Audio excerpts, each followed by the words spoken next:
Un appel aux donneurs de sang, un pirate retrouvé 300 ans après sa mort et une bonne nouvelle pour les éléphants.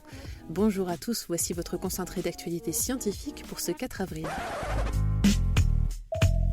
La différence entre l'homme des cavernes et nous, c'est le résultat de la science. Et ce n'est pas une opinion, c'est de la science. Notre monde n'est pas si moche. Après plusieurs semaines de suspense, la station spatiale chinoise Tiangong-1 est finalement revenue sur Terre.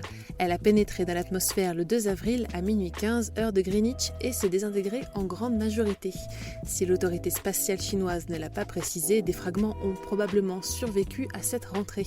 Ils auraient toutefois terminé leur course dans l'océan Pacifique, au large de Hawaï. Il y a 49 millions d'années, un varan très particulier évoluait à la surface de la Terre. Appelé Saniwa Ensindens, l'animal possédait 4 yeux, si l'on en croit la récente étude de ses fossiles. Les 2 yeux classiques, plus 2 autres situés au sommet de sa tête. D'après les chercheurs, c'est la première fois qu'on identifie un vertébré doté d'une mâchoire pouvant afficher une telle particularité. Donneurs de sang, on a besoin de vous. L'établissement français du sang vient de lancer un appel d'urgence pour reconstituer les stocks d'ici le mois de mai afin d'assurer les besoins en transfusion des malades. À l'approche des vacances scolaires et des jours fériés, l'EFS s'attend en effet à avoir baissé ses réserves de sang et appelle toujours les volontaires à venir donner leur sang dès que possible.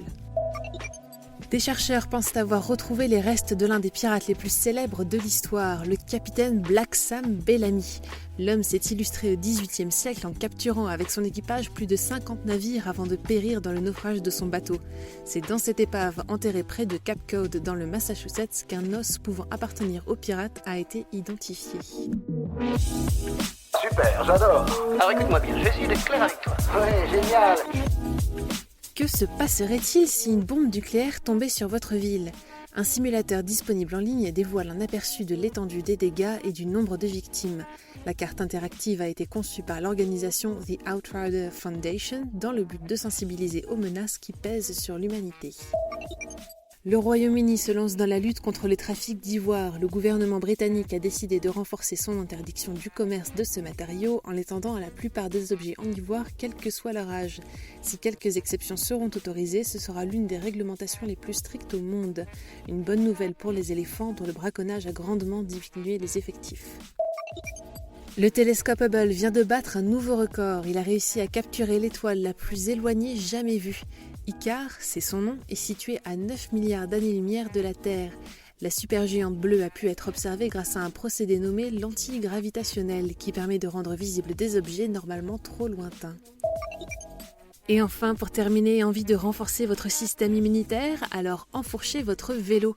Selon une nouvelle étude, il permettrait en effet de protéger votre immunité.